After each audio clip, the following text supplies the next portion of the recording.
Is this 40? 39? 39? Yeah. Yeah, 39. Alright. Is it recording? It's recording. Alright, back to episode 39 of the podcast. It is a Wednesday afternoon. Steven just got off of work. And I don't really work. So I just came here. I don't know what we're going to talk about today. Let's just start rambling and something will catch. Steven just got his wisdom teeth out. That was, how do I know that? Because we just ate, we were trying to coordinate food, and I mentioned to Hack that I was limited because I just got him out yesterday. I made him eat regular food though. It still worked out, yeah. Relatively. But I did test the water. What did we talk about last podcast? That's actually what I was thinking about leading in with. We had our 2-hour pod, right? Yeah, that was the last one. Yeah, what the hell were we talking about? How did we talk for 2 hours? I never forget anything that we talk about. Oh, you never remember me? Yeah, I mean, if you remind me, I'll remember. So, we talked about your experience in New York. Oh, yeah, which was really interesting because we actually this past weekend also celebrated the 10th anniversary of the Happy Endings Hospitality Group restaurant group as formation, and we went out to a concert and got a lot of tables, right? You and Z bought those out. Z pretty much does that type of thing. That was not my move. Z likes it. Z really likes to set the sky, and Z really likes to get tables for HEH people. Unofficial. It's unofficial event. But yeah, that was cool. I guess it was actually our 10th year this month, exactly. So 10 years is a long time, man. Really long time. I gotta say what was really funny about that though was we were like, yo, who's gonna listen to this 2-hour podcast? But that was the most response I've gotten from that podcast from people in person. Like, hey, nice podcast. Oh yeah, I was listening to it. Oh yeah. All of a sudden I was like, this is interesting. We're starting to get eyeballs. Yeah, it's not that many eyeballs, but it's like our friends. Yeah. But it's kind of it's weird because when you have a conversation with someone, you know what you're telling them. But even though like maybe we get we have a dozen subscribers and maybe we get like 20 views a video. Yeah. You don't know who those 20 people are. Yeah. You know what I mean? And then anything that you say obviously can get. It's almost like you had a conversation with this person, but you didn't know that you had that conversation.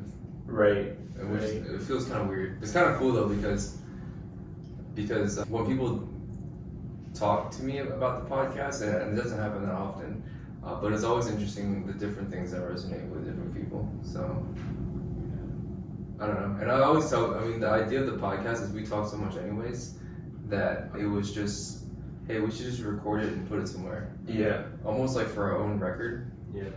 And if anyone wants to watch it, then cool too. So. Yeah. And I think it probably started coming because like we might have just been road tripping in the same car with like 1 or 2 other people or just hanging out, and then people suggested that we do it. So it's really interesting. I think this podcast is as much, hopefully us creating useful content as it is like us reflecting on what it's like as it grows, as it changes, right? As it evolves, as more people listen to it. And yeah, useful would be nice. Sounds hard to do though. Yeah. But I mean, maybe hopefully somebody finds something useful out of it, or at least entertaining, or at least something. Yeah. Or any type of value, honestly, would be nice. But if there's no value, then there's value for me because I'll probably watch one of these like in 10 years and be like, oh shit, that was 10 years ago. I'm trying to think what's happening lately in the world. Actually, let's talk about HEH. I think we were talking about that a little bit earlier. Yeah. Before this started, and we kind of got a little bit of what we need to say out. I always thought that, okay, so when we were at Echo Stage and then all those people were there for the 10-year thing, celebrating HEH, Happy Endings Hospitality 10 years. It did feel a certain way for me, from my perspective, because I've been here for all 10 of those years. And I think, and I'm sure from your perspective too, you saw like us open, so you worked at HEH in different capacities more than once, and then you saw us go from 1 store to 6 stores, and you know a lot of the people that work at ours, and obviously you're close friends with I think everybody on the exec team and such. But the celebration in itself. So I was on half a tab, right? So that made it so that it was. I don't know, when I saw all the people and I thought about what HGH was. So this is the thought I was having. When when you're watching an anime, and there's like a different story arc for each. Like if you watch One Piece, or there's like a 40 episode story arc, and at the end of that arc he fights a villain or the superhero, whatever. Like the superhero fights the villain, and then finally beats the villain, and then he like kind of I guess like levels up, and then he goes on to the next arc. Like whatever. I guess in One Piece it'll be like the next island or the next adventure or whatever. So to me, like HGH is. So I looked at how many people we had there. We had like 70 something people there, right? Every single one of those people had their own individual stories, right? And within their individual stories, like the story of like let's say like Vicky or Mimi or whoever was there was like this HGH arc within that personal story, and every person's HGH arc is slightly different, of course, because we're the same company, but the arc is slightly different because it appears at different points in people's lives. Yeah. For me, this is like a 10-year arc. Same with Z, right? Some people maybe they, just got a job for a year, before college and happened to be HGH, but made some friends, and maybe it's a much smaller arc. Maybe it's like a filler episode. Yeah. You know what I mean? Maybe it didn't mean that much. But then for some people, like you think about, let's say, back of the house workers. Some people just got to this country, and needed a job, and found a home within HGH and have been working with us for, up to a decade. Yeah. And so you imagine if you had just immigrated to a country and you needed a job, but then you found a place that you feel like is home, then imagine how big of an arc that is for you. Now the thing is, there's so many different individuals within our company, and there's so many different like individual stories. But HGH in itself is like a symbol that should be the constant, like the essence, like should be the same with anybody that kind of interacts with it. And obviously HGH obviously interacts with customers, but I guess I have more of an employee focus or team focus just because. But it was interesting viewing it like that, because then it makes it more important to be able to tell the HGH story well, so that people can attach their stories to it. Like what does HGH represent, and why is that important? Well, it's important because if you can do it well, then it can actually improve some people's lives, just the symbol of that being here. Like the HGH philosophy, like our culture, core values, our purpose, and all that stuff. So I was kind of thinking about that, and then it was fun. Yeah. I honestly don't know what to add to it, right? I think that I shared that feeling that night of just like pure and deep appreciation, because as you said, I'm like, everyone knows their story very well. And if, through empathy, you imagine that like other people's stories, HGH stories, might probably are just as rich as yours. And then, through the math, the extrapolation, you're like, what is this? This is crazy. And I remember even like small moments that were really interesting to me where, I'm mostly like a friend that's like done little tours to help out and learn. And so it's interesting, and it's grown far beyond what it was at certain points when I was there, and most of the people there I didn't know. But I remember like, running into Ben on the side, and like we said hi. It was really funny because I said, "Hey Ben," but I'm not sure, it was loud, right? I'm not sure if he heard me say Ben. But then as we were leaving, he was just like, "Oh yeah, it's Ben, by the way." And I was like, "Ben, I know it's Ben, that's why I just said your name." And because you were the guy who taught me how to expo, and I was so grateful. I didn't even see Ben. Oh really? Yeah, he's there. Yeah, and there. I was so grateful for you like teaching me how to do all those things back when I did nothing. And it's funny because that was like the earliest stage of my Right. HGH career, Right. Time with HGH, I'm sorry. But it's gone so much further than that, so. Yeah, Ben's definitely an OG. Yeah. That dude was there 10 years ago, Yeah. which is crazy. Yeah. Yeah, he came within the first 1 to 2 months, and we probably really needed him too, so. Yeah. And so I just did a quick post on my IG story on life calendars and like seeing the entire frame of your life and segmenting it. And so what's interesting about 10 is that this is not exclusive to that Wait But Why blog that I was referencing, but a lot of times people use 10 as one mini lifetime. When they say you're going to go through 6 or 9 lifetimes, like there's 6 or 9 versions of you, it's usually 10. So in a sense, it does get bucketed like that. yeah, 10 is usually like one whole go through. I mean, if you think about it, you got your teens and your 20s. Yeah. And they all feel different. Yeah. You think if you. So. Yeah, that's one cycle, I guess. Mm-hmm. But yeah, I mean, I think understanding that a personal narrative or a person's story is so important to how they experience life, like the lens by which they view the world. It makes the symbol of HGH more important. If you can intentionally mold it to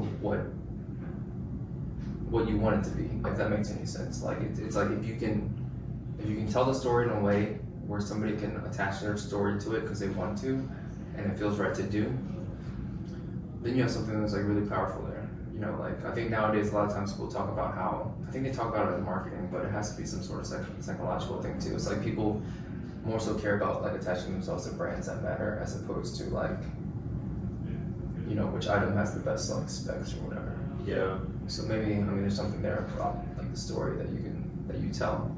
Yeah. But yeah, we can move on from the HH topic. That was just what happened like 3 days ago. So Yeah. this is a checkpoint in time. Well, these group identities are so important, though. I think that's the single most incisive diagnosis for the way society is right now, is like not having strong and healthy group identities. Mm-hmm. You know, I don't think most Americans right now are proud to be Americans, or even know what that means in terms of our group identity. That's probably fair to say. You know, the ones that do, you know, I think it's some kind of different type of. It's not like a collective, like, Yeah. like what it means to be American means something completely different for every single person. Yeah. In a way. It used to mean one thing. I think that there were good times in America where it meant one thing. Right. And I think that's waning, right? And I think that's what's causing a lot of the fracturing and the dissent. Who gets to define that? Well, I think it's just purely a measure of fame. The people who, you know, like Obama got to define it for a bit. Like celebrities get to define it. I think it's just fame. It's the famous people get to define it. Yeah. You know, Kobe, you're wearing a Kobe shirt. Like, they're part of your team, right? Like, I think the Olympics is good in that way, because sometimes people are just proud that this person's repping America, right?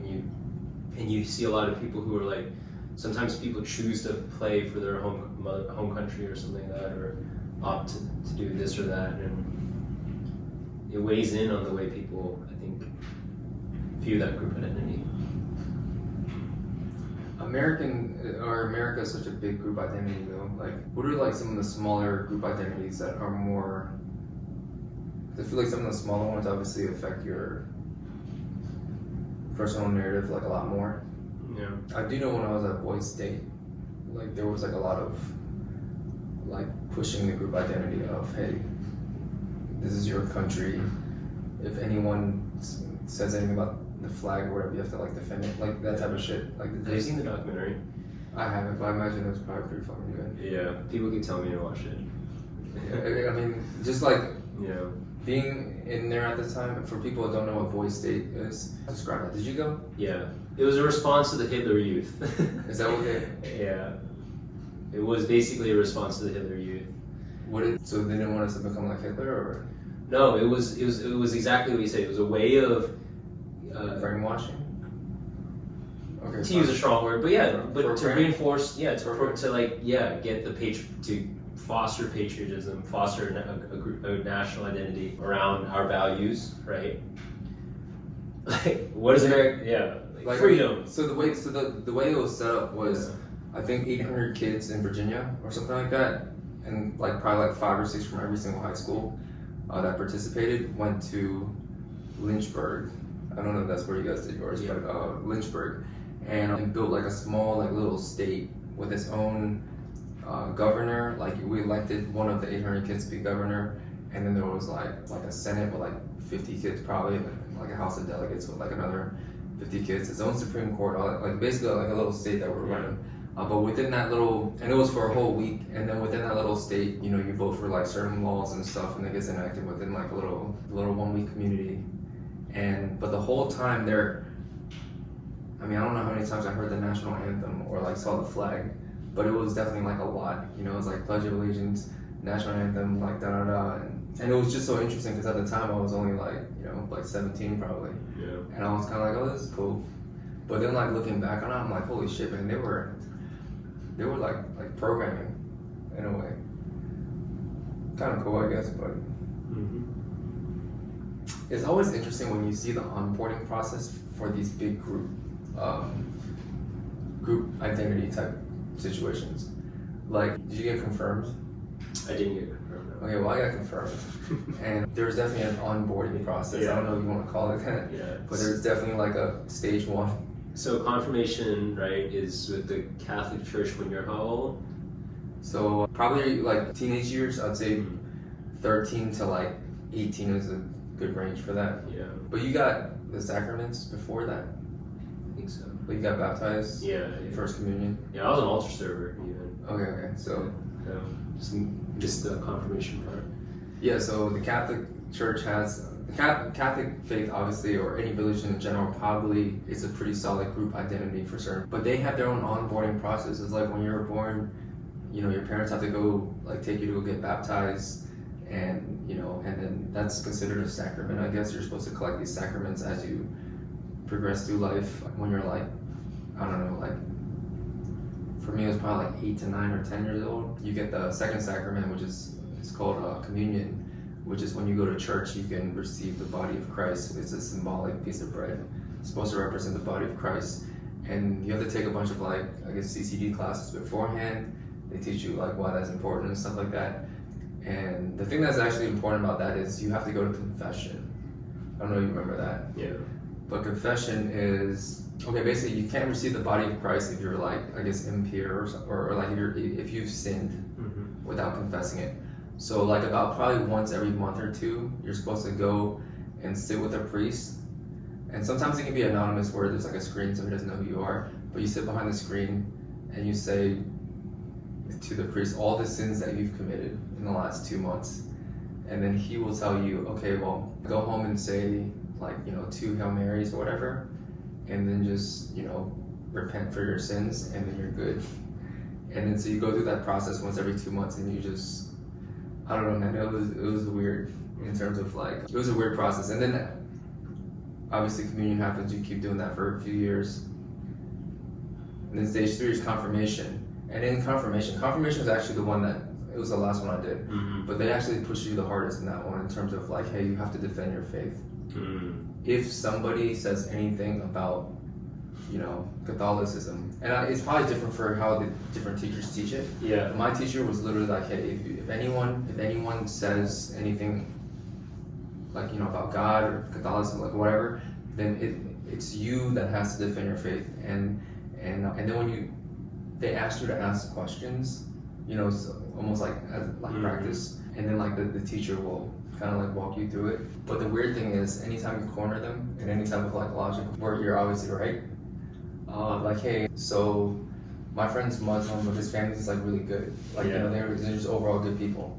Are they going to hell because you said that anyone that doesn't accept Jesus is going to hell? Yeah. And then they're kind of like, well, according to the Bible, yes, but that's for Jesus to decide and shit like that. And you're just like, God damn it. Yeah. But it's like this whole onboarding process. And then if you pass the class and it comes time to get confirmed, you have to find another person that's, I guess, like a practicing Catholic, and then they sponsor you into the church. So it's like a whole, like, it's a very nice process, you know, in terms of, I mean, they should probably have an orientation and shit too. But yeah, I didn't realize all that shit was going on when it was going on. It was just kind of like, I guess I'm Catholic now. Yeah. I think what's really interesting to me is, it might be true for you, like I've invested a lot of time deconstructing like different group identities like that throughout my life. Whether or not it was the sports team I was on, the religion, summer in Boys State, whatever, right? UVA, to the point where like I think you're aware of the programming that happens, and you can see where it goes wrong, or or people lose the capacity to think critically, and they just kind of like blindly follow. But then at the same time, I think I've also observed, going back to the point about like us losing an American identity, group identity, is like the absence of it is also scary. Mm-hmm. Like when people don't have one that's right 80%, like good like 75% of the time, to say 3 out of 4, right? You get really hopeless people, right? You get these like macro symptoms that are really hard to solve for. And I mean, arguably, let's bump out past America, right? There's not even like a human identity, and I don't think that would ever really be one unless aliens attacked. But I wonder if okay, I definitely don't know what I'm talking about here. But I think, was it Jordan Peterson or somebody? I feel like it was Jordan Peterson. Okay, I'm not quoting Jordan Peterson or even paraphrasing because I'm not sure that was him. I think maybe he made the claim that because religion kind of fell off in like the last 50 years or whatever, since like, I think he said since like 1950 or sometime like before when we were more religious to now, where obviously a lot of people are, aren't religious or don't take religion as seriously anymore. It kind of like created like almost like a void of meaning. Because I mean, if you're religious and you actually fully bought in, then it does give you like some sense of purpose, some sense of meaning and all that stuff. But then without that, then you have to find your sense of meaning and sense of purpose like elsewhere. And maybe he made the claim, I don't know if this sounds like Jordan Peterson, literally like I can't remember where I heard this. it does sound like Jordan Peterson, by the way. Yeah. I also don't know what I'm talking about, but I do have a rough map that's like a shittily drawn map Okay, of let's this. see if we can like put our maps Yeah. together. That is, so Jordan Peterson, basically, a lot of his stuff is based on two people. One is Carl Jung, the other one is Nietzsche. Mm-hmm. And Nietzsche talks about that. He talks about the death of God and like how, in that void, what has to fulfill that is the empowerment of the individual, right? The awakening of every single person's individual potential to fill that. And so, Jordan Peterson has, I mean, you're on point. That's basically what he talks about. I was gonna say that he was saying that how like there's like a woke mob nowadays. Yeah. So like he's making the claim that filled it. Like a lot of like the I'm offended because of this shit, and you're just kind of like. Yeah. So I'm also again. I don't know that he said that. I don't know what I'm talking about, but I'm pretty sure he said it sounds like what he's talking about. Yeah. So the gist of it. So Nietzsche, right, is known for being definitely one of the most like modern famous Western philosophers. He wrote around the time of the World Wars and stuff. And his writing was very figurative and poetic and dense. And sometimes it would go into like poetry, like figurative language, and then it would go back into philosophy. Right. So it was very open interpretation. And his sister, after he died, his sister actually took his philosophy and started selling it like under Nazi propaganda. She was a Nazi. Oh, sick. And it worked because a lot of what he says is about you need to like empower yourself, you need to rise, you need to come into your being. And I think Jordan Peterson's thing is that, I mean, the guy is like downright averse, super allergic to any type of like victim mindset. Right? And so, which is the antithesis of personal responsibility and whatever. And then when a bunch of people with victim mindset come together, you get that mob mentality. Oh, that's a good. Yeah. Because they didn't have their own personal thing, so they ended up just deferring it to external causes, and then once the group Yeah. develops the same external cause, right. So instead of being like, oh, dude, instead of saying God, the unfairness of the world that comes down, the things that I'm suffering on is because it's what's God has given me to like process through, work through, right? Mhm. And I can deal with it. I can rationalize the suffering of my life because it's ordained in a way, and and there's a mechanism for me to convert that into salvation, right? Depending on your religion.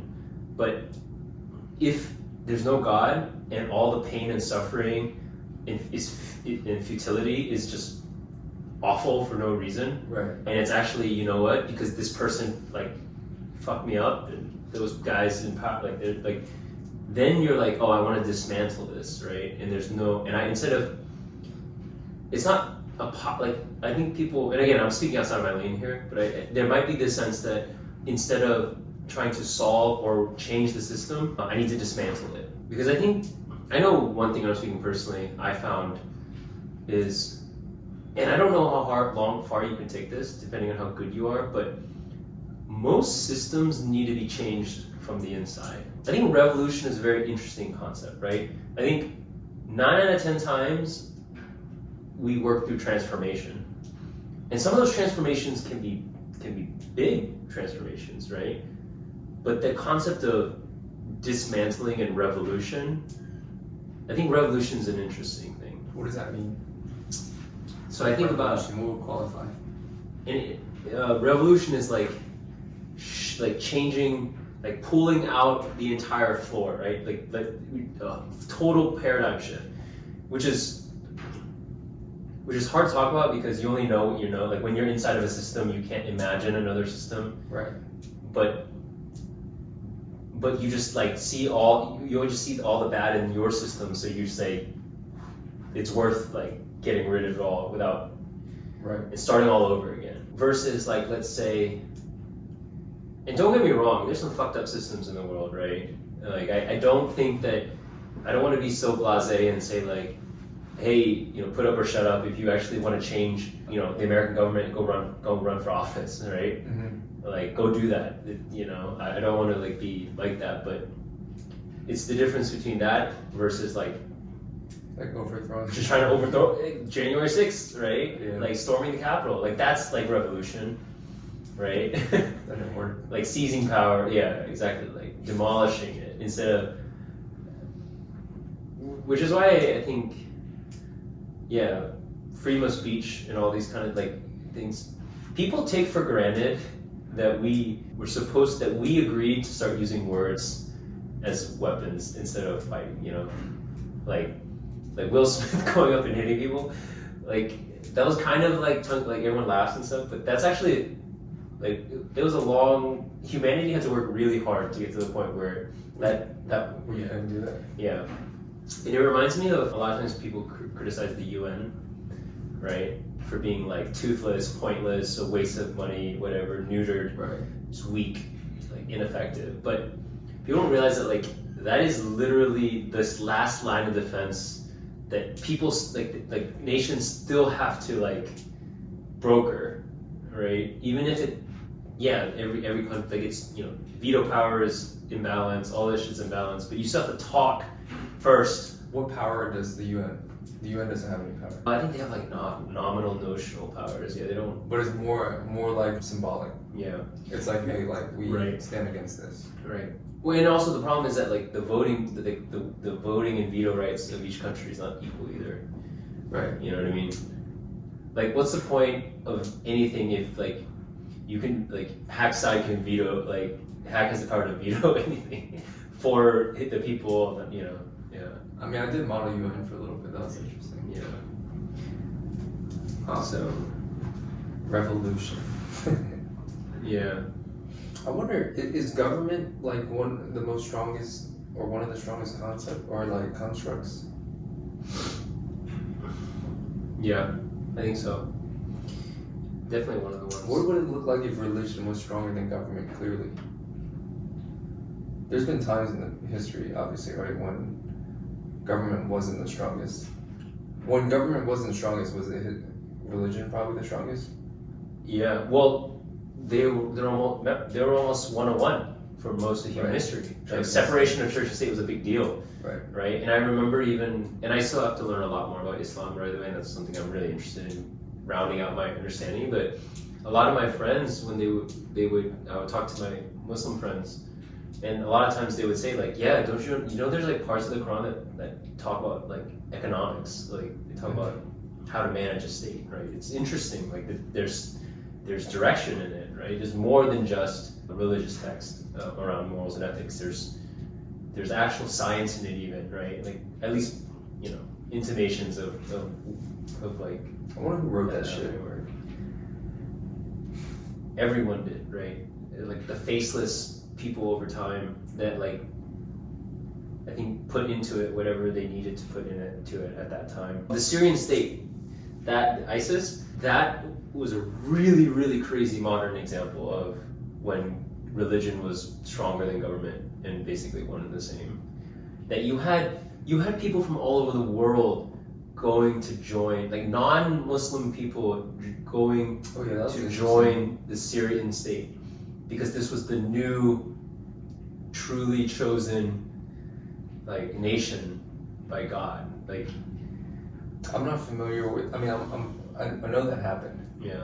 but I'm not familiar with any text or whatever that like influenced that. Was it like they wrote it somewhere and it went viral? My memory's hazy again, but I recently watched this Netflix series like 2 years ago called Caliphate, which talks about the radicalization of like European kids during that time of ISIS, and it follows like these two Swedish girls who Ended up. yeah, but they get basically brainwashed Mhm. and then shipped to Syria to become wives there. And it was so recent, right? The Syrian state stuff. And then it made me go back, because when it was actually happening live, I was kind of that, ignorant person who didn't know anything about it. That's not a fault of anybody, there's too much going on. But I went back then and did the research. And the big difference with the Syrian state was that their social media game was incredible. Their YouTube videos that they put together, Syrian state social media game. it was actually incredible. Yeah, when people watched it, they were like, "I want to be a part of that. Like, this is amazing." Like Mhm. and they would be like, "This is how like we view marriage, and this is what's wrong with the world, and this is why this is better." So Isn't it crazy that the way that algorithms are set up nowadays, like whatever message you put out there, if you do it like kind of like with a little bit of effort, the algorithm will probably find its way to the person that wants to hear it. yeah. So like, sorry, I know this is like almost like a left turn from what we're talking about. No, it's not. But you know what I'm trying to say? Like Yeah. let's say I was just like really into, I don't know, like meditation, but also playing StarCraft at the same time and mindful StarCraft or some shit. Yeah. I could make a YouTube fucking channel about how to be mindful while playing StarCraft. Always, da. And obviously there's probably not like that many people that do that, but there might be a few guys that are into StarCraft, into meditation, and then like based on the fact that they clicked on a few of these videos on YouTube, my video will pop up in a little sidebar, and then they might click on it, and obviously for some people it might not be for them, but for the people that it's for them, they'll watch the whole 10-minute fucking video, and so the next video I come out, it's gonna pop up in their shit, and then the demographic of that person who's into that shit will probably start getting recommended my videos too. So now all of a sudden I have, like this very specialized message about anything, Yeah. and it finds its way to a listening ear that actually gives a shit. Yeah. So when you first mentioned that, it made me think of the literal echo chamber, right? Which is interesting in itself. Like whatever you put out is going to bounce back, come back, and it's going to amplify it, resonate. But what's interesting about what you said too is that like, based on your intersection of demographics, you will also get pulled into an adjacent thing, right? Like, for example, I used to have, an SUV that I wanted to rig up, and so I was like on a lot of truck forums and looking at mods, right? Well, as you can imagine, when it comes to trucks, there's a really big adjacent demographic. Right. You're next to trucks, you're probably next to guns. And if you're next to guns, and then you're probably, I was like, you know what I mean? And like, there's these big gravity wells that Right. pull people in just because you have like a satellite interest. And before you know it, you're like, yeah, you know what? Yeah, like these truck regulations are like infringing on our rights. Like, how dare they do like miles per gallon, like. With the most interesting like groups you can like pull together are based on like algorithms and shit. I'm sure all the political strategists, those I'm sure they're the most incentivized, I think, to know that. To understand the algorithms and Yeah. and how to pull groups. And because we have a two-party system, it's zero sum. So you're literally carving out like slices of populations that you can win. You know, so they're probably the most invested to figure that out. But they're only carving out slices of voting population. I guess that's the other fun part of it. I heard this kind of like a thought-provoking comment on Reddit, which was like, yeah, your vote does matter. You know how like people say like, oh, your vote matters, just vote. Like, and sometimes it feels like a little bit, you know, whatever. But this was the first time I actually thought about it differently. This person said, your vote matters because once you voted, someone knows that your vote exists now. To go somewhere, right? Like if you don't vote, your vote doesn't exist, so no one's gonna try to get it. Right. Right? But if you voted, then someone's like, oh, that's a vote, I need to. Yeah, like Asian people are coming Yeah. to this election. And so you have to start there. Because they have all the demographic info voting. Yeah. That's a good way to put it. So Yeah. even if you vote this election and your person didn't win, like the fact that there were 100,000 Asian people means that, oh shit, we need to make sure that, you know, like we have something that's appealing. Yeah. So they'll court you, right? They'll come to you now. They're like, oh, I have to like try to make a message that's gonna hit at least this many. Right. That's an interesting way to put it.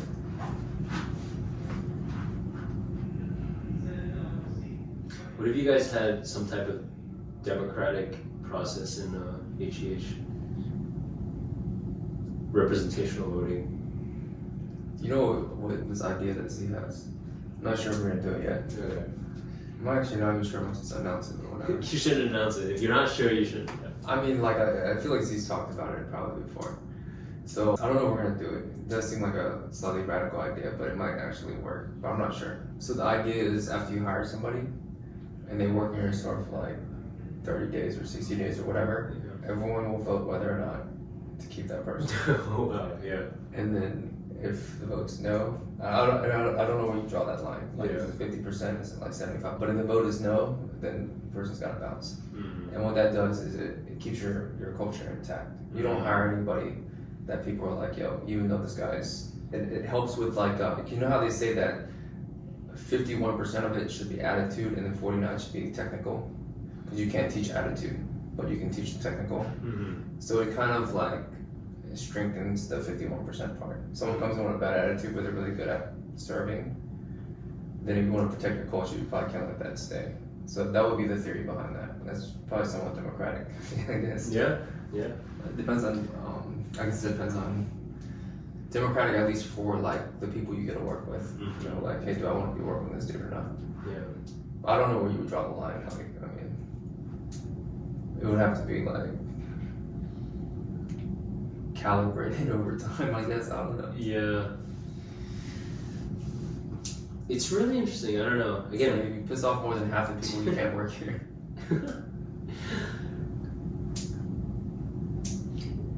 it's, I don't know, I feel like it'd be fun to go back and study this a little bit more, but going back to this idea that I think we take for granted what it means to like be able to vote, and we definitely do. Like everyone, no one votes, right? No one. No, we 100% take it for granted because my dad literally is like, yo, we have to go vote. Yeah. Because we've never not had it. Well, I mean, he knows what it's like to not vote. You know what I mean? In terms of like communism and shit. He's like, yo, like we have to fucking vote, and if you don't vote, then like he'll almost like go vote for me. Yeah. He'll be like, yo, they vote. And I'm like, you know, the vote doesn't matter, right? Yeah. He's like, yeah, me and mom are gonna go vote. You wanna go? I was thinking of like the thought experiment of if you went back in time, you know, to like pre-enlightenment, and you try to convince someone to start thinking like about the concept of voting, like what that conversation would be like, right? Like imagine someone who didn't understand it, didn't know anything about this stuff, and you had a chance to like explain to them like, hey, wouldn't it be better if like we got to decide and make decisions? It would be interesting because there would be a lot of foundational subconscious beliefs that person already has. Like we have the foundational subconscious belief that every man is born equal. You know, under the Constitution, it's like everybody has equal right to, you know, I don't know, like I don't even know the fucking words. Life, liberty, pursuit of happiness. Yeah, like all that, like basically everyone's equal. That's like that is not a given. Yeah. That's definitely not a given. It's not a given. Yeah, and then so like if somebody's like, you know, treats someone as if they're not equal, we're just like, yo, what the fuck? I can't do that. You know what I mean? But imagine you grow up in a society with like slaves and shit, you're like, well, based on the color of your skin, and I know that obviously still happens, at least on some level. Yeah. Based on the color of your skin, you're not as equal. Yeah. And then that's just like a really like, I mean, that would probably be like a really deep-seated belief. That's like part of the background almost. So like in order for you to be like, hey, what do you guys think about voting? You almost have to I guess like accept that. I don't know if you'd be able to remove that belief for you. You know what I'm saying? They'll be like, yeah, what do you mean voting? yeah. Like obviously there's a fucking king and we just do everything he says. Right. And if we don't, he's gonna fucking chop our head off. It makes me think about also how another implicit belief, subconscious thing, is that like old people are also not equal. In terms of voting or? Just in general, like capitalism, right? I think ageism is a big thing for sure, right? Capitalism glorifies youth, like, you know.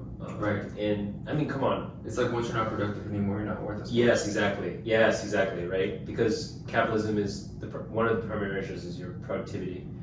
And so old people don't produce, right? They produce in other ways, but not commodified ways. They, you know, they produce wisdom and whatever. And so what's interesting though is the paradox in where like we don't value age, but at the same time, like all of our government is like, last president was between two 70-year-olds, right? Yeah. Most of the Senate is like in their 60s or something. I don't know, something like that, right? And then, so it's funny in that case, and then it's also funny to contrast with like Eastern cultures where there is already that respect for your elders and what have you. And that, yeah. Respect for your elders is a deep-seated foundational belief in Eastern, and that's not necessarily a given everywhere.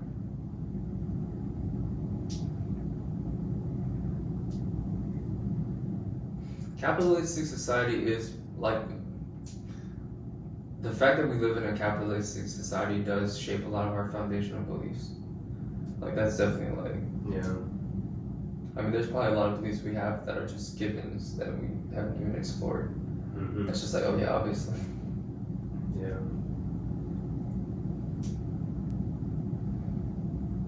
Yeah, capitalism I think it puts a lot on the concept of self-worth, you know. What societies or non-capitalist societies are the best ones? I mean, there's obviously like some socialist stuff in like what Finland and those countries probably have like lean more socialists, I'm guessing. I don't know. My understanding is that they're still capitalists, but with like I think capitalism and socialism actually can go together. Mm-hmm. You know, I mean it's just but it's not like black or white, right? It's like a spectrum or whatever. Mm-hmm. And you can like turn up the dial if you're like, all right, let's tax everyone 65%. Right. But give everyone universal health care. Right. I mean, so economics is in government. Government is essentially a wealth distribution problem, right? Like we pick a strategy that generates wealth, and then we have a strategy, and that's fine. There's many strategies to generate wealth, right? Mm-hmm. But then where the big gaps happen is the redistribution of it fairly, like who gets what, right? How much goes to the old people? How much goes to people that are sick? How much goes to like the people who took the risks? How many people that, like whatever? And I think that those societies, it just so happens that, I mean, dude, like the GDP of like 30 of our states like outnumbers like a lot of the world. You know what I mean? Right. Like, and so for a lot of these countries, it's easier to redistribute within a homogenous culture. Everyone looks the same. Everyone has the same like background and history, and you don't care that it goes to that person as much, right? Because race is a really interesting thing.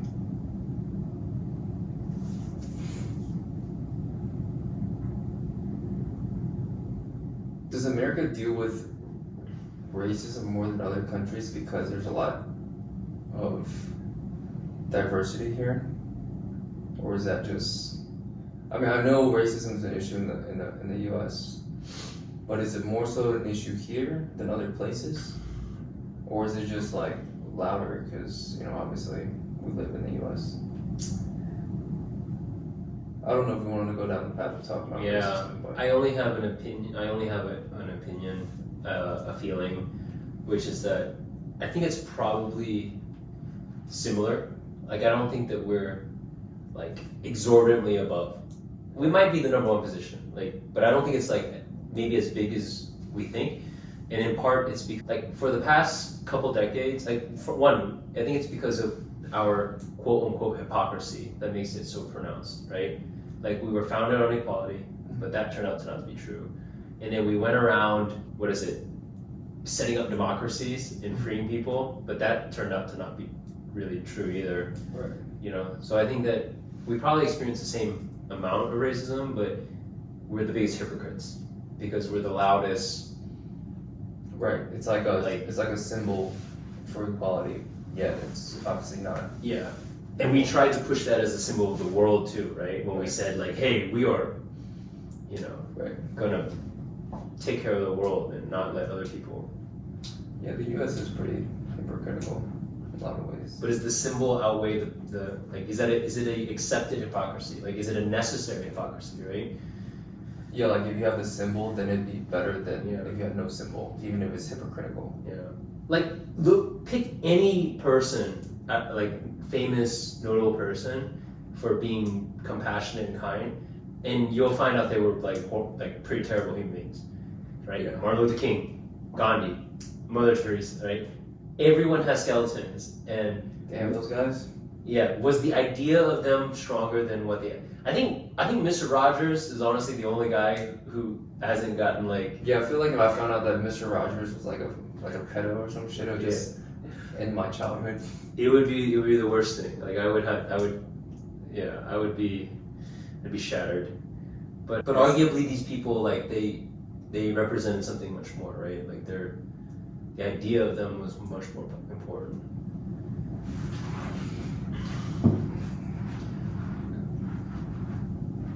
Yeah, such an interesting.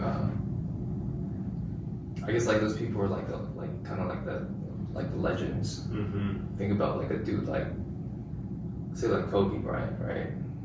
Like that guy is like, I mean he died 2 years ago, Yeah. but like Kobe like will always kind of live on in a way. You know what I mean? And it's just I guess Martin Luther King and I mean Kobe has some skeletons too, but people don't think about him like that.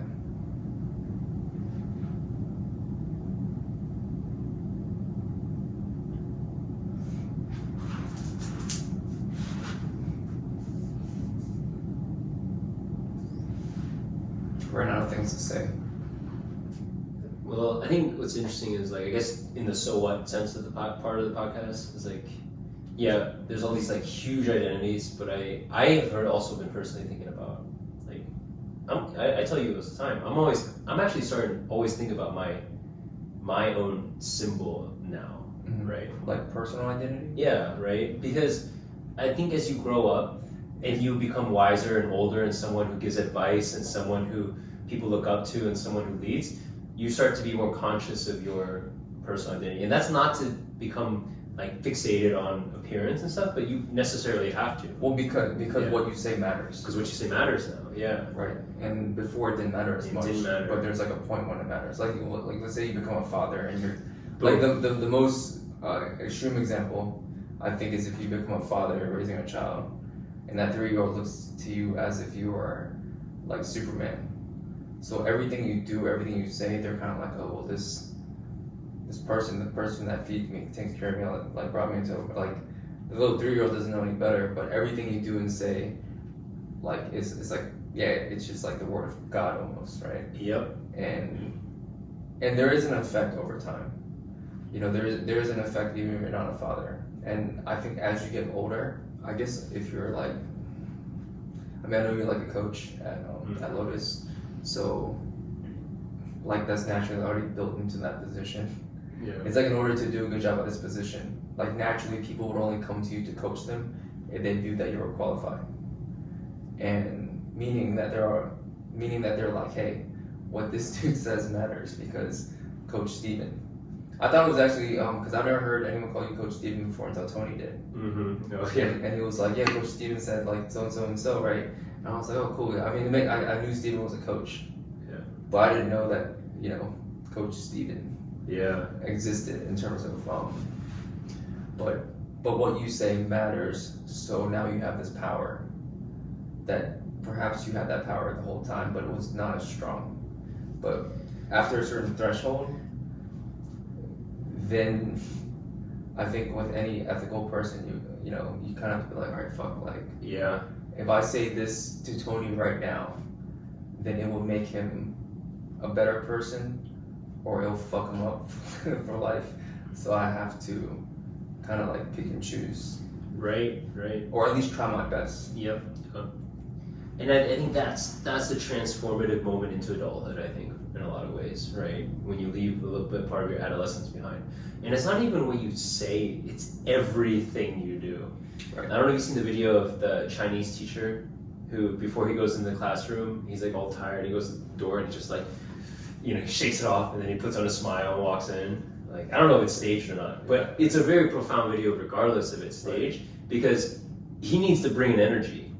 Right, and you can see he's like, I mean, we've all been there. We've all felt like, you know, just down on the day, didn't get to sleep, but he needs to show up, you know, and exude something for his students. So it's everything, right? Right. And I think that I mean, strangers will be strangers, friends will be friends, but like I think when you have a kid, it is the closest, I think, to having God watching you, you know, and I think that's the balance to you know, the balance here is one, you know, when we examine religion and what it represents, it was regardless of what you think about it, this thing that always was watching you. Mm-hmm. When you thought you were alone and no one was watching you, well, you know what? There's still someone watching you. There's God. And now maybe you don't want to talk about God. You could say it's your subconscious, right? Your subconscious is always aware, like you know when you've done something wrong, even though no one's looking. Right. Like, sorry, you know. Right. And then also, your kid will probably know too. You try to pull fast on kids. Like, I remember babysitting this like kid one time, and I was out of my element. They would ask questions and just look at you, and there's an age, and I'm sure Leo and y'all are gonna get there, where they start asking really hard questions. Like Leon's go-to question is why. just why, yeah. She just spams why. Well, wait until she can add some words to that, right? To really make it hard. She's doing that 5 whys root cause analysis. I don't know if you're familiar with that. Yeah. Ask why till you get to the root cause. 5 times. Like Leona, chill out, deep. Maybe we should get your MBA at Leona, because that's Why? a really good technique. I'm like, go ask Mimi why. She wants entertainment. Yeah. Send her Mimi's way. But I guess to close that topic up is to say that, like, I think that we all benefit if we do act in a way as if we are being watched, but don't let that turn into guilt or shame or like negativity. You know, obviously don't let it take you down, but you should rise to that standard if you can. Right. Right. Do the right thing when no one's looking. Like, like maybe you're judging yourself, right? Like you are your own judge, and if you fall short, that's okay, but still try. Like don't just like fuck off because you don't believe in God anymore, and It's actually cool when you see someone doing the right thing, even when no one's looking. yeah. Like for instance, if I was like, just I don't know. Let's say I was just like chilling in my car waiting for an appointment to start, and then I saw someone walking across the street, and then they accidentally dropped like, let's say a napkin, and it just blew 10 yards behind them, and then like fuck, and then they just like walk all the way back, pick it up, go find a trash can, put it in. I would be like, yo, that person does the right. You know what I mean? Because they could have just let that shit go. Right. And I mean that's just a random example I thought off the top of my head, but I don't know. It's like sometimes you catch people doing the right thing, and you're like, damn, that's pretty fucking dope. Mm-hmm. Yeah. I'm far from a perfect person or whatever, but you bring up something that I like thinking about, which is, first of all, I don't think real altruism exists. Mm-hmm. Like, I think everything you do is self-interested. No matter what you try. Like, even if you're like, even that person picks up that piece of trash, Yeah. they feel good about it. Exactly. So it's like, okay, I feel good about it. So let's get that out of the way, right? Like I don't actually believe in that kind of nobility, but I think it's really interesting to have a portfolio of good that you do mm-hmm. that all constitute like a strong like set of goodness that helps you, right? So there's the goodness that you do where other people know about it, right? There's the goodness that you do that's like maximum utility for maximum people, and then there's like personal good that you do, like intimate good. And then that one is really interesting to me, the one that you talked about, because I did try that a couple times. There were moments and if you can win one of those, it sits, and you just don't tell anybody.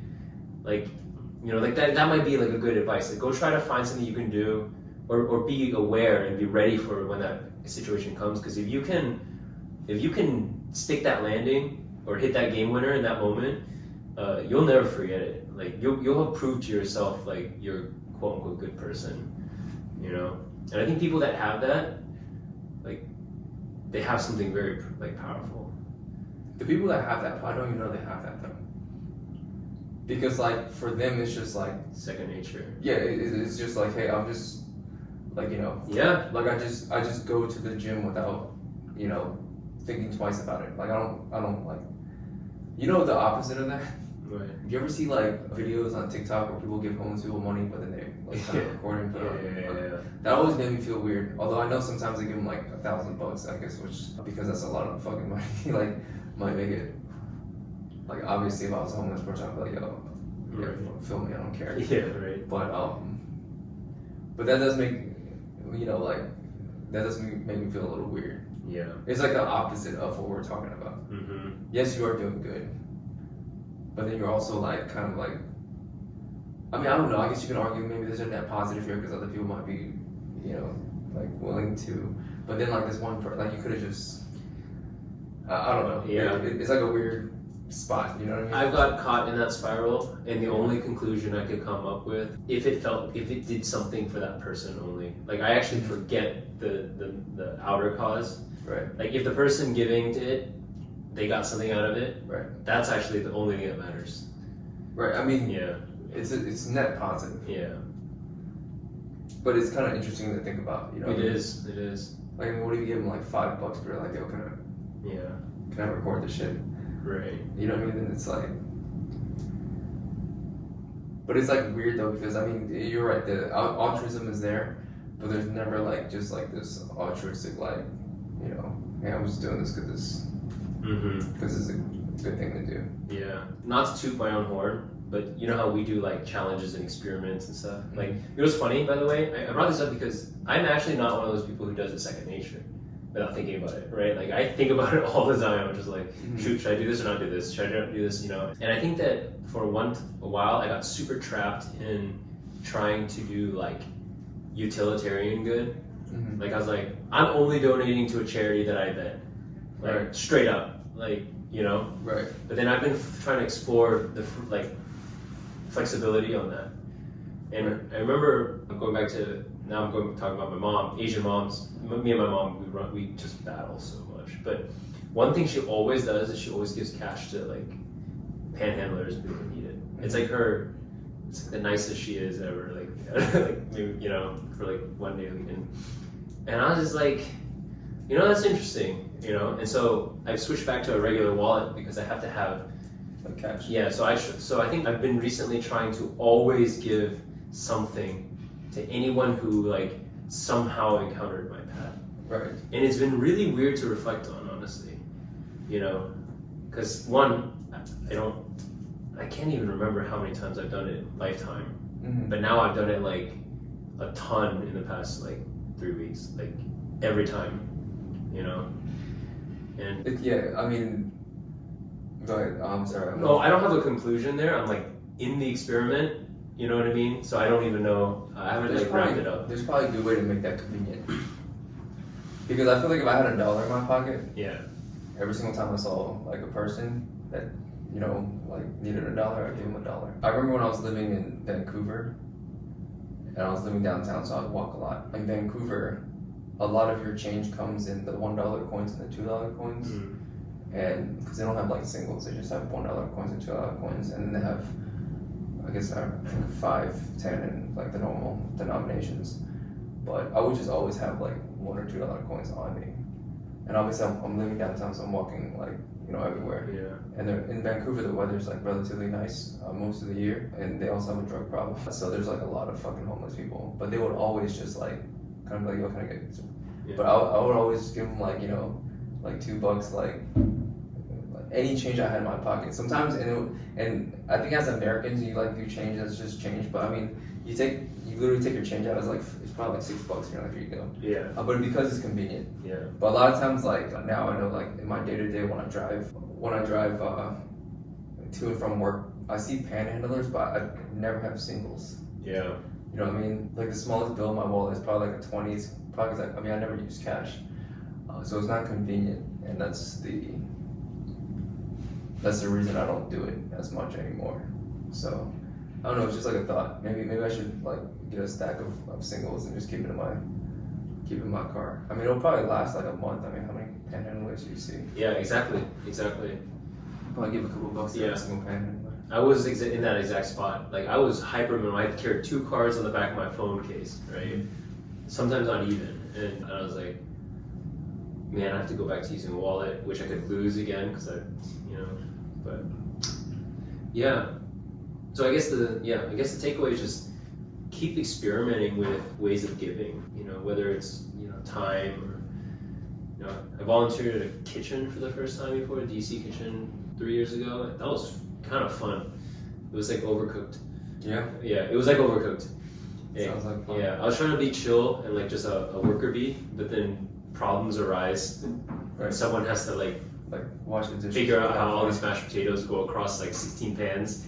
It's overcooked. Yeah, so Essentially. but I don't know, this might sound like tone deaf and out of touch because it's like, oh wow, Steven for the first time went to a kitchen and like I mean, I've never done that. did charity work, but Habitat for Humanity sounds interesting. I don't know. Anyway, play with it, right? Play with giving. See how it makes you feel. I like giving things I naturally give, like to like friends at least, or like oftentimes I'll find like. So I haven't read that many books, but I've read like a decent amount over the years. And then if I see a book where I'm like, yo, I really think this book, like this person will fuck with this book. Yeah. Like I always try to, like that's like in my head, because it's so easy to get a book now. Mm-hmm. Like like if I see somebody, I'm like, oh shit, this person, if they haven't read this book yet, it's a decent chance they'll like really vibe with this book. Yeah.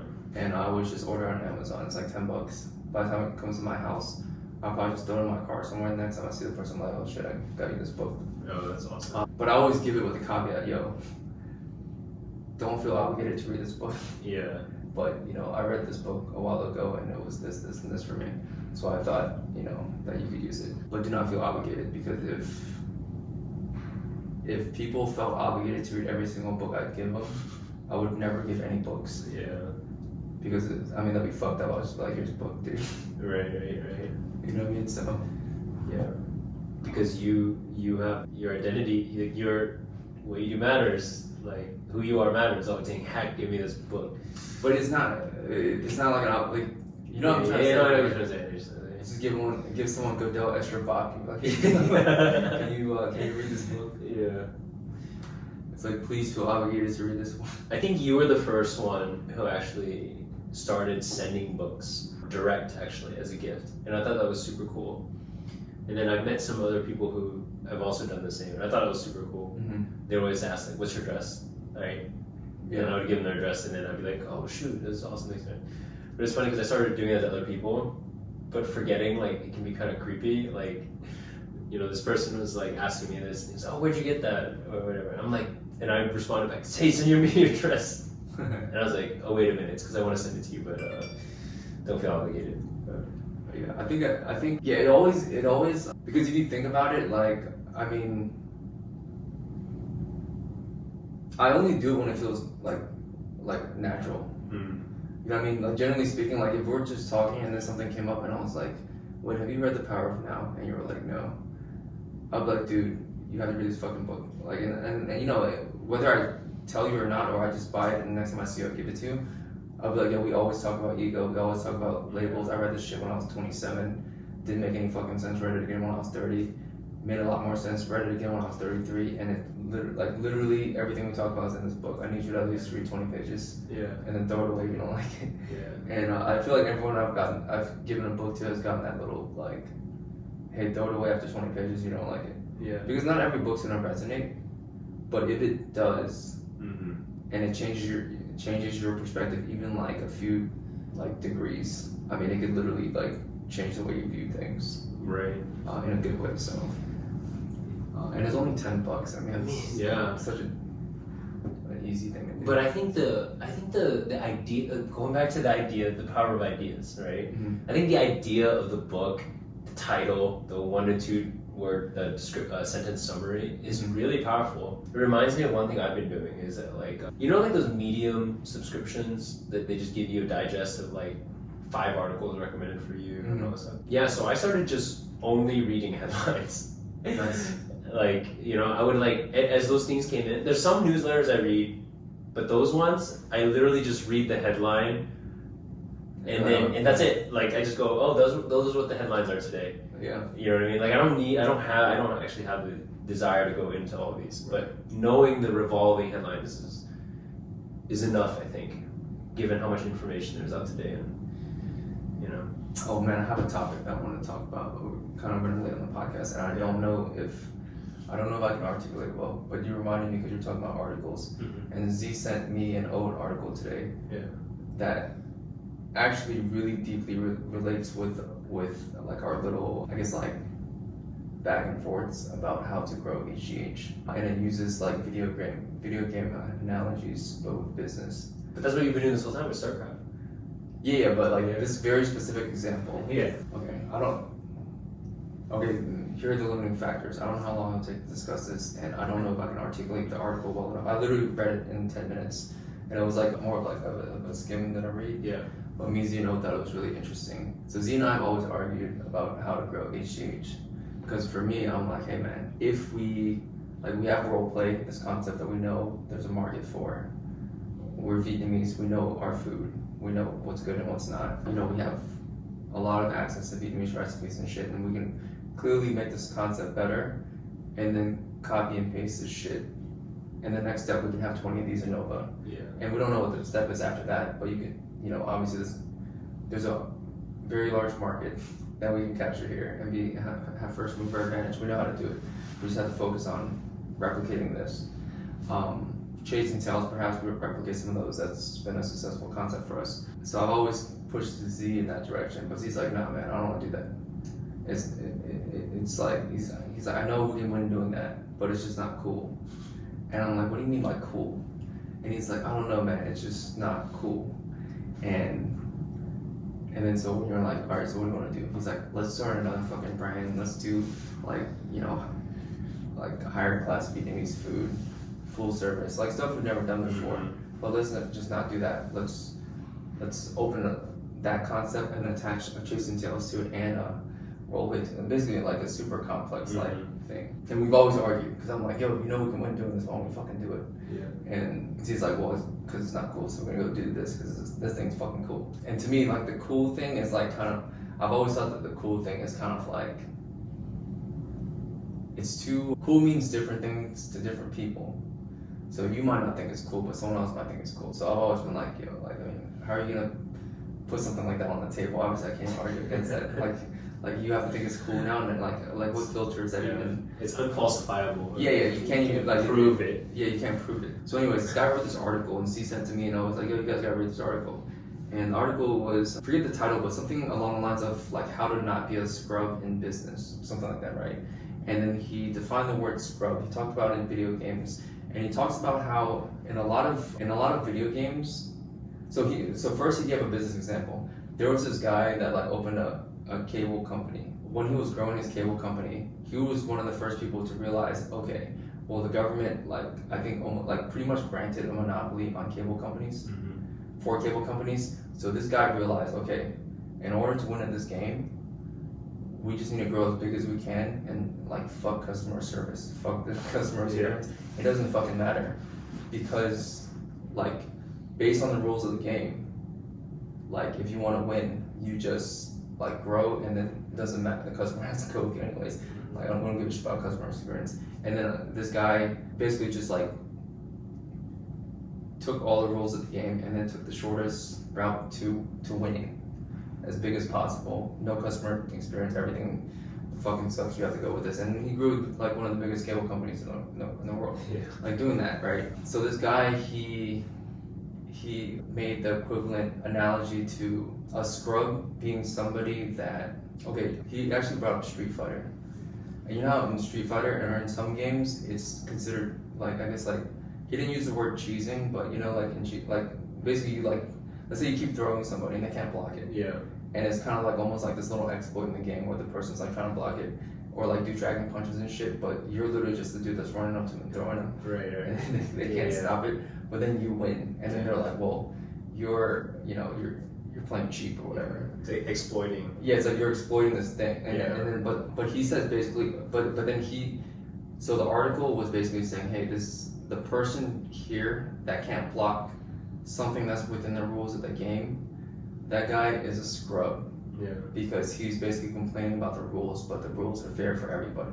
So going straight, like if you know these are the fucking rules and this guy can't block it and you want to win the game, that's what you should do. Yeah. Keep throwing his ass. Yeah. If he finds a way to fucking block it, then like it's whatever. So a scrub is someone that complains about the rules but can't win.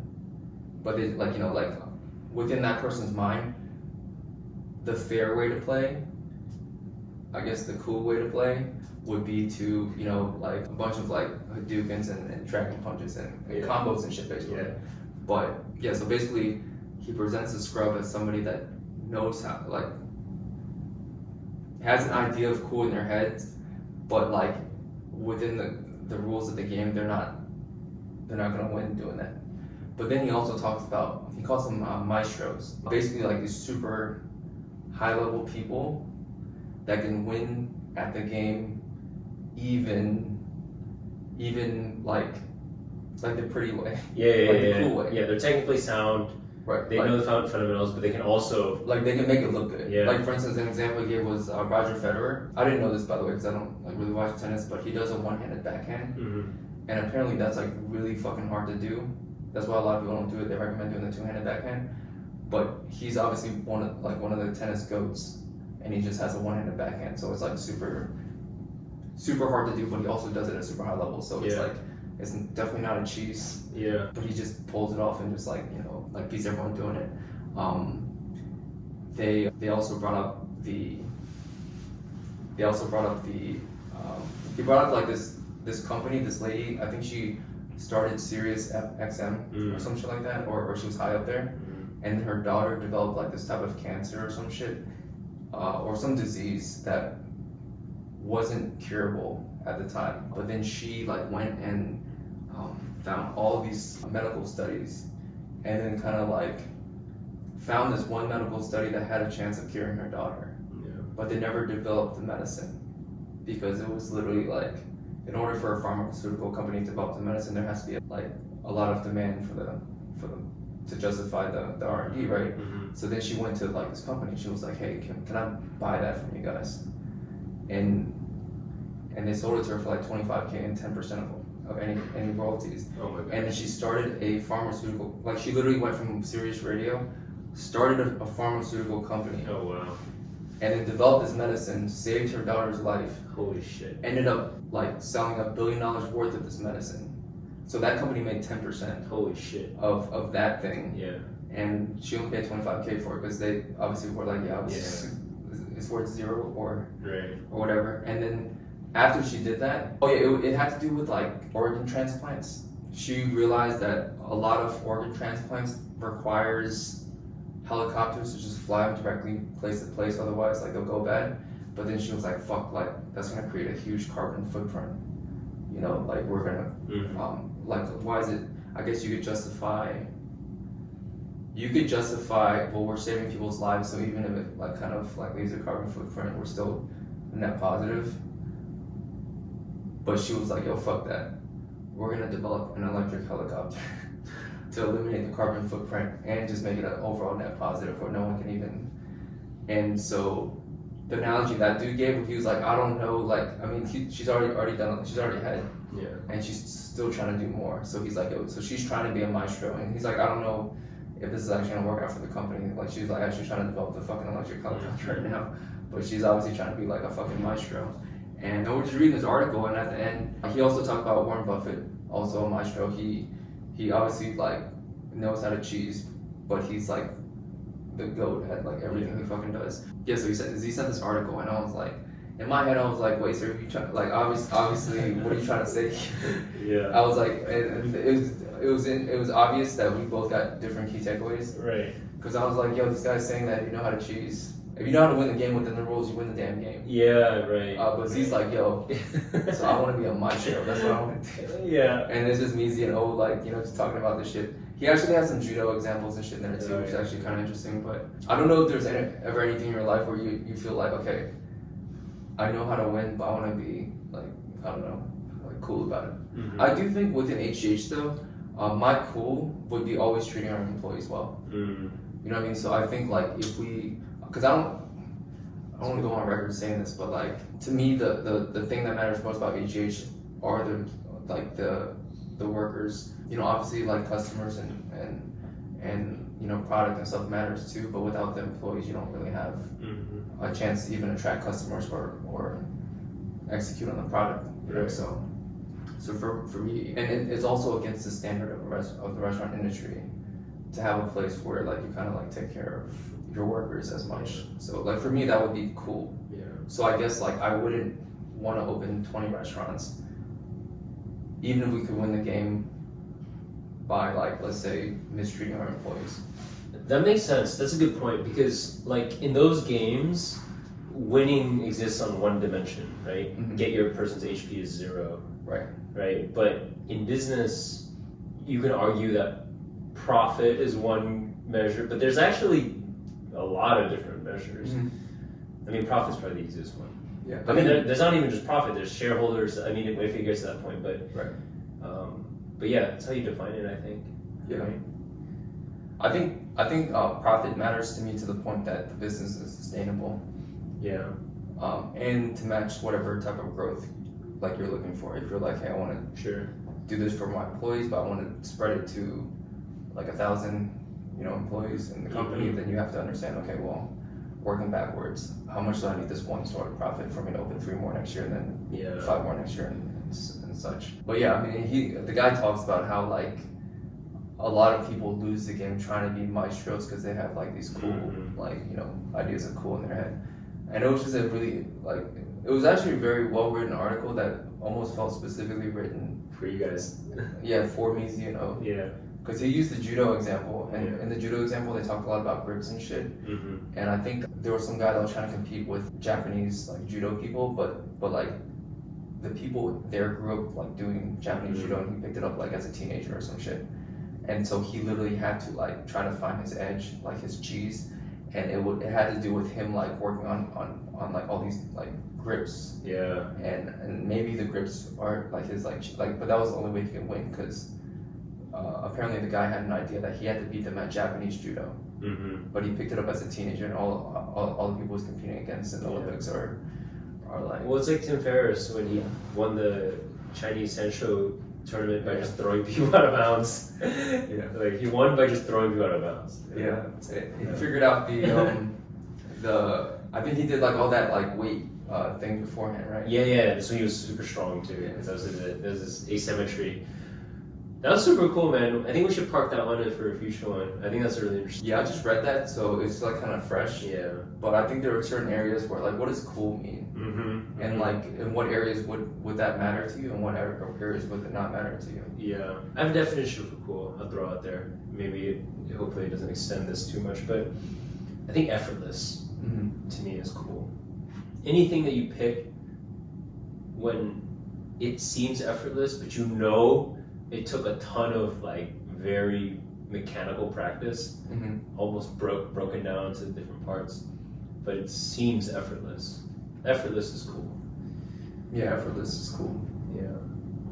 Like you want to make it look like you tried, even though in order for you to get to the point where it looks effortless, you probably had to try really fucking hard at some point. So you have this tattoo that I'm thinking about right now. Yeah. That our friend Amy did for me, and it says, "Be cool." Be cool. Yeah. Because I think that this is the ultimate mantra if you think about it. Yeah.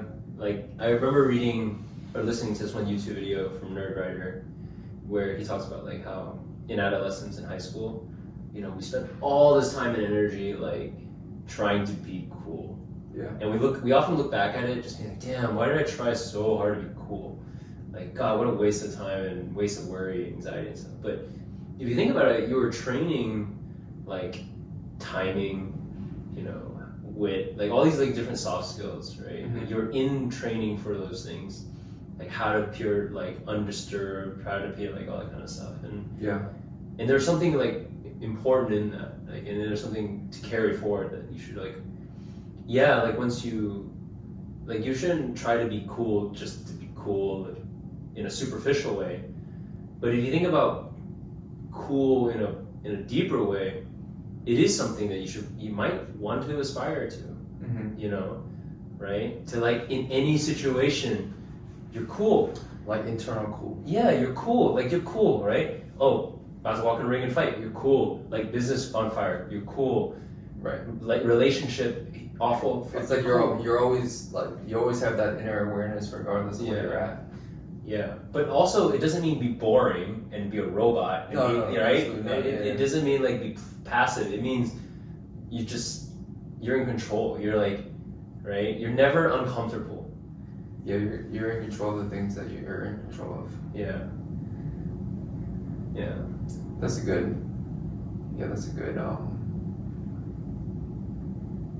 thing to remember. Yeah. I never thought about superficial cool and I guess like inner cool. Like inner cool, yeah. I was trying to explain to one of my back of the house people, because he would always, this guy named Carlos from TSU, he would always like, and he looks up to me, he's like probably started working with us when he was like in high school, maybe 17, 18, he's probably like 22, 23 now. And he always like, his English got him a lot better, but when he first came to us, he didn't speak as much English. So I would always like kind of like, I don't remember I was telling him about meditation or whatever, but I was trying to explain to him like, almost like that concept that you were talking, like be cool, like anytime like we have a shift and it's like hectic and shit, I'm like, hey, yo, Carlos, see all this shit out here? It's like, you know, it's like no bueno, but in here, always chill. In here, always chill. And then he's like every time he sees me, like he would be like, yo, in here, always chill. So like, I don't know if I got the message across to him, but I think it's similar to that. It's like shit can be like on fire out here, but everything inside like this like boundary is chill. Yeah. Because that's what I control. Yeah. You know what I mean? So I was trying to explain that to that dude, and it reminded me when you were saying, yo, superficial cool and internal cool. Yeah, internal cool. Yeah, internal cool. Yeah, when you think about, I also thought about it too when I think back to when I was in high school and still in the adolescent game, who I thought was cool. And I didn't think the people that superficially cool were cool. give myself more credit than that. Mm-hmm. Like what I thought, the people that I thought were cool were the people that had the superficial cool, but were still nice to people or Right. still smart, right? Like I was like, all right, that person is like cool. They're good looking. They're rich. They got all this, whatever. They got many friends, but damn, they're also nice to everybody. Right. Nice to me, and they also like are nice to the teacher and get good grades. I'm like, Mm-hmm. that's pinnacle cool. Right. It wasn't the person who was like, like spoiled or whatever, arrogant. I feel like you have to like. You kind of have to like. I don't know if this is a have to, but I think a lot of people probably go this path. You kind of have to like understand the boundaries of like the superficial cool before you can understand the mechanism of like how the mind works and all that stuff. Before you can understand that, hey, you're part of like this like, you know, this game of constructs or whatever. Before you can be like, okay, now that because it affected me once. I mean, I'm sure at some point, you know, whether it was like when you're 10 years old or actually, I don't know about you because you came over here when you were like 12, right? Yeah. But at some point, you know, like let's say when I was like 3rd or 4th grade, I knew who the cool kid in class was, and I knew who not to hang out with, because if you hang out with him, then You're not cool. you're not cool. Yeah. You know what I mean? And you kind of have to learn that. Yeah. Almost as a social, like, if you weren't aware of that, then your life got made worse. Yeah. But you almost have to learn that first. Like, you know what I'm saying? You almost have to be like asleep in that to learn like how that mechanism works and how that mechanism works in a group setting for you to. And I think it maxes out, hopefully for most people, around middle school, high school time. But then, you know, once you go to college, and especially once you're at graduate college, it's kind of like, oh yeah, I kind of see how that crazy how in high school, like, it was everything to, like, I don't know, wear this brand or not this brand or whatever the fuck, and then now you're just like, oh, all that shit's stupid. Yep. Right? But you have to think that it was something before you can look back and say, hey, that was kind of stupid, you know? Exactly. It'd be interesting being super fucking woke in high school. Right? So people are like, why are you wearing that brand? And you can just like hit them with a fucking comeback. Yeah. Yeah, that'd probably be pretty epic. Right. Yeah. And I guess for me, what comes to mind when you say that is that, like, you always have to go through it. Mm-hmm. Whatever it is that you're going through, you always have to go through it. You know, like, I think that we are very privileged right now with being able to read Power Up Now and get all these crazy self-help. Tony Robbins, I don't care who. There's gurus. There's great knowledge all over the place, right? And you can try to materialize it in your own life, take what works, continue forward, but you still only have to go through it. Like, you still have to go through it, right? You know, you still have you're still trying to get your mom and dad's approval, right? But you're still living for like external validation. Well, keep doing it. Keep doing it until it's gone. Like, keep trying to get all the validation you can get. Keep trying to be as cool as you can. Like, until you're like done with it. Use it all up. You know. I wonder how much I try to be cool. I mean, I want to get my haircut today. But that's just grooming, dude. I mean, but grooming matters, right? Yeah, grooming matters. Grooming matters. Yeah, I wonder how much I try to be cool. You know, sometimes like when people are trying to be cool, and you're like, "Oh, that motherfucker is a tool." Like, where's that boundary? Yeah. You know what I mean? How do you start to approach that boundary? What would that even look like? Right. Well, here's the thing, right? How many people have to think that you're a tool out of 100 for you to be a tool? What's the threshold? I'd say it's got to be a decent amount, like 30? 50? Well, It's like having the big five, but a category for being a tool. but again, it's always about repeated games, right? Like, I think about we like to talk a lot about like making good jokes, like timing good jokes, like witty responses. Do you know how many times you have to fail? Like, I don't know, like you try to teach somebody. You know that scene in Borat where he's like with the guy who's teaching him how to make jokes? Like the not joke? In the knot, yeah. Like, you have to like basically shoot your shot and fail a good amount of times. And if you don't get to see those people again to redeem yourself, then like I mean, and if you don't keep trying, like if you quit and you plateau at a certain level of jokes, like you're a tool. You're just always a tool. Yeah, I mean, you can retract it. You can be like, okay, you know what? This is not my contribution. But after you get to a certain point, then you're no longer a tool. Okay, so here's the thing. I would say But tool isn't like the level of performance. It's more about attitude. yes. So it's a high correlation with self-awareness. I would say tools are not self-aware, Okay, that makes right? sense. Everyone's a tool. It's because Yeah, like- they don't know. Like a tool, like is trying so hard to be cool, Yeah. but it's so obvious that they're trying so hard that you're like, okay, obviously that dude's not cool. Otherwise, he would be trying so fucking hard. They lack empathy. Like he's not confident, which is why he's like trying that fucking hard, and he doesn't even fucking know. Mm-hmm. That's why he's a tool. Yeah. So that's like a super low Right. self-awareness. Because like if he was just like not cool, but he wasn't like, you know, like super like trying. Yeah. At least you know you're like, alright, fine, this dude probably just like whatever. Right. Self-awareness and empathy, right? Like, okay, us being dudes, right? The most obvious tools are the guys that like try too hard with girls or something, right? Like, Yeah. or other guys. I mean, they're just like, you know, like, that person's a tool. Jesus, like, you know, calm down. It'd be fun to watch. It's actually fun to watch like tools. You know what? You need to write a companion article to the one about Scrubs, but now tools. I don't know how to. Do other languages have a word for tool? Because They have- tool is such a great word in the American language. Tool is actually a really good insult. It's a great insult. He calls someone a tool. Oh, That's a yeah. that's a good one. Yeah. That's like a one word thing that just kind of like encompasses a lot.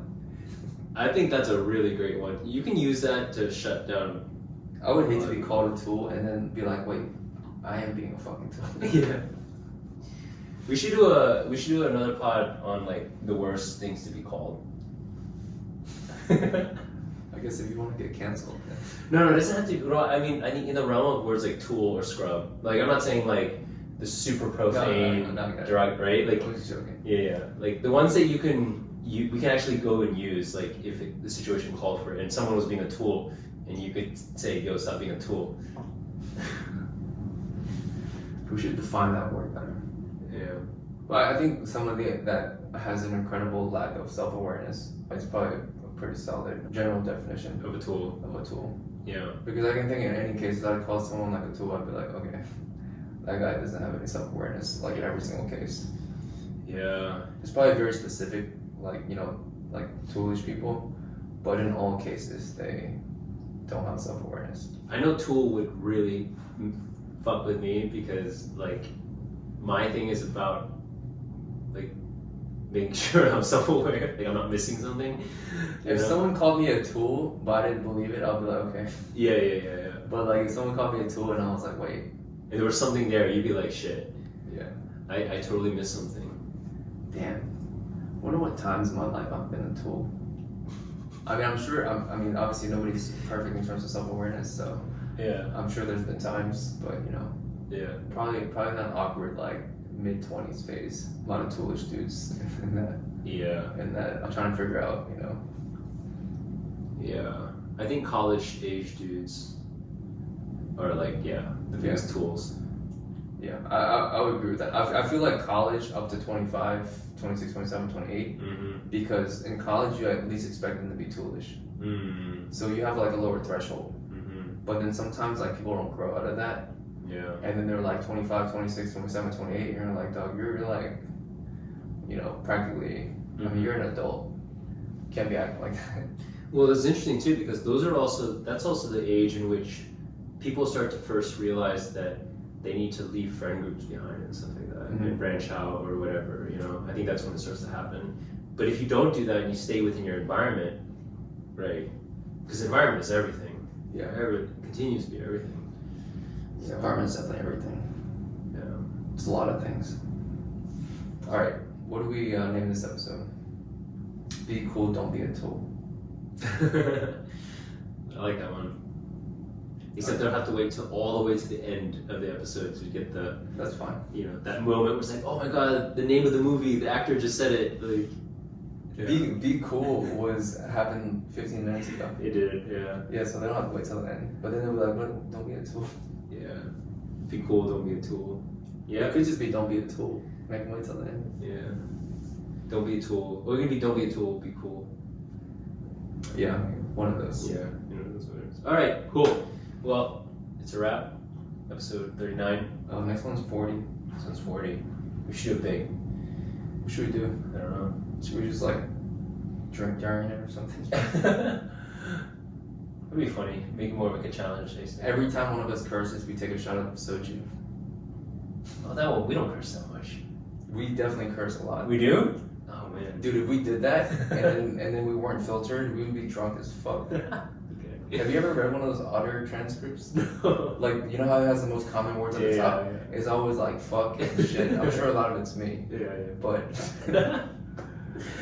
oh, man. Well, that's good. because I mean, I feel like we'd be taking out. Like, it depends on if it's like every time I curse, I take a shot, or every time I curse, or either of us curse, we both take a shot. But I would be taking at least 10 shots. I Right. think. Well, it's gonna snowball effect too, right? Yeah, it's the gonna more you get buzzed, the more you'll. I honestly, that next pod might end in like 30 minutes. Okay, cool. Well, it'll be interesting to see for this transcript how many times we actually said the word fuck or any kind of curse word. So, but we'll see. I think we'll do something interesting for 40 for what the 5 people that watch this podcast. No promise it's uninteresting though. No promise. It might just be one of these.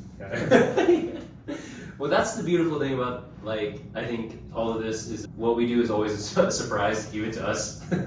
So we literally can't, like, we're surprising ourselves. So here we go. All right. Alright, let's call it. See you next week. Bye. All right.